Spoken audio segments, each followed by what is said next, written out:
Hi everyone and welcome back to the channel. Now we're producing lots of new content that we'll be uploading over the coming weeks, so don't forget to subscribe and do keep checking us out. So as you know, we like to experiment a little here at Deeper Globalism, and so we thought we'd zoom into a few key traditions and symbols that are common across the various mafias, and on some that are very specific to, say, the Sicilian Mafia, the 'Ndrangheta or the Camorra. And we do encourage you to let us know what you like and what you'd like to hear more of, so that we can focus on what our community wants to see. So let's get started. The symbology of kisses. Now, we aren't talking about Valentine's Day, don't worry, but we are going to touch upon how kisses are used as messages or symbols amongst mafia members. And it may surprise you like it did to us, but it is and has been a thing throughout the history of many crimes of the mafias. The kissing, generally of the hand of a mafia boss by other mobsters, or indeed by people unrelated to the boss, is a sign of deference and respect. It mimics the religious tradition, which started with people kissing the hands of Jesus Crist, and then the hands of popes and other religious leaders, and also kings and noblemen throughout history, and they were granted that sign of respect. And people have even reported that politicians in the south of Italy received a kiss on the hand as also a sign of respect, until even just very recently. The kiss is also generally combined with addressing the boss as Don, which is a sign of respect in the tradition, and the name of Don is granted to mafia bosses. But it's also the name you address a priest in Italian. And this is to signify the same deference towards a boss and a representative of God on earth, which is what Christians believe priests to be. Now, the origin of the word Don comes from the Latin word Dominus, which means Lord or Master. You see, it all makes a lot of sense because the same gestures and the expressions being used signify submission and deference throughout history. However, the kiss in mafia tradition can also have a very bad and nefarious meaning. It was often the case that the boss would kiss a member of his gang that needed to go, as the mob parlance describes murder. It was a sign, the kiss of death.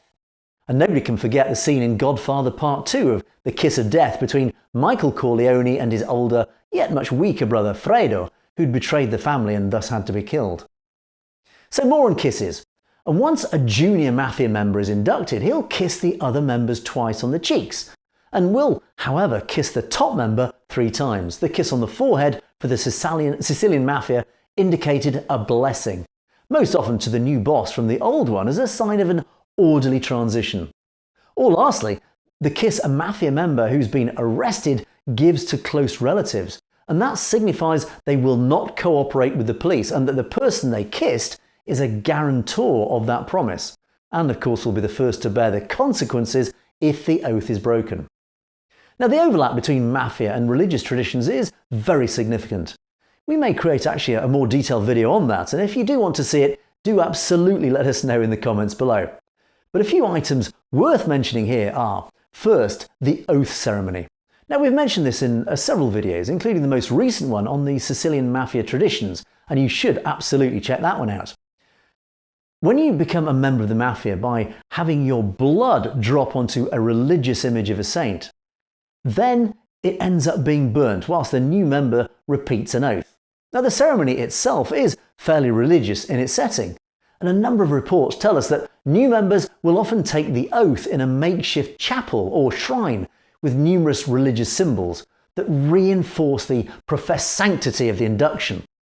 When Antonio PELLE, one of the big bosses of the 'Ndrangheta, was arrested in 2008, the police found an area of his home with a table similar to an altar, with the image of the Madonna di POLSI, the Virgin Mary of POLSI, which is a key figure for 'Ndrangheta members, as well as images of Saint Michael the Archangel, who is a warrior saint and the saint believed to protect the 'Ndrangheta. Now, you must understand that in an effort to cloak the mafia with a noble image, these organisations have consistently tried to tie themselves to a sort of military religious order, as the medieval cavalry or Templar order. Now, this is really interesting because just like during the Crusades, very religious people would condone killings and atrocious crimes under the label that they were being performed in furtherance of God's will. And there you have it again, if you want to be able to present the mafia as an organisation that protects the humble and is good for society. Now, the Madonna di Polsi is really a big deal for 'Ndrangheta members, like it is for most people in Calabria. For over 100 years, members of the 'Ndrangheta from all over the world gather in San Luca, which is the capital city for members of 'Ndrangheta, to celebrate the Madonna di Polsi, and in the process also discuss business matters. And most of the action occurs around the sanctuary of the Virgin Mary and close to the highly symbolic tree of knowledge that 'Ndrangheta members revere. And in one instance of these festivities, the police were able to wiretap many members discussing business in San Luca during this large gathering, which really, of course, helped investigators improve their knowledge about the crime syndicate.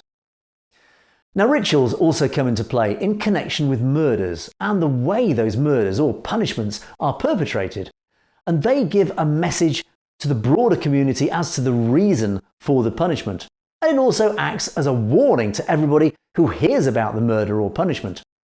Now, there's an awful lot more to cover, but we try to keep these videos short enough for them to be digestible. But do let us know if you enjoy these and we can add more. And there are loads of more interesting traditions out there and a series of do's and don'ts that differ quite a bit amongst the mafias. But just as a soundbite, let's talk about tattoos for a second. Now, they're a no-no for the Sicilian and other old-school mafias, with some exceptions like the wind rose tattoos, which for the Sicilians represent omerta. But tattoos are literally a must-have for the Yakuza, the Mexican and Russian mafias. Now, there's loads of great stuff we can cover, and we will once you let us know what your preferences are. So that's it for today, and if you did enjoy it, please do give us a thumbs up. Let us have your views in the comments section below. We do read them and we do like to read them. And of course, don't forget to subscribe to the channel. Please all stay well and safe. Until our next video, we'll see you next time.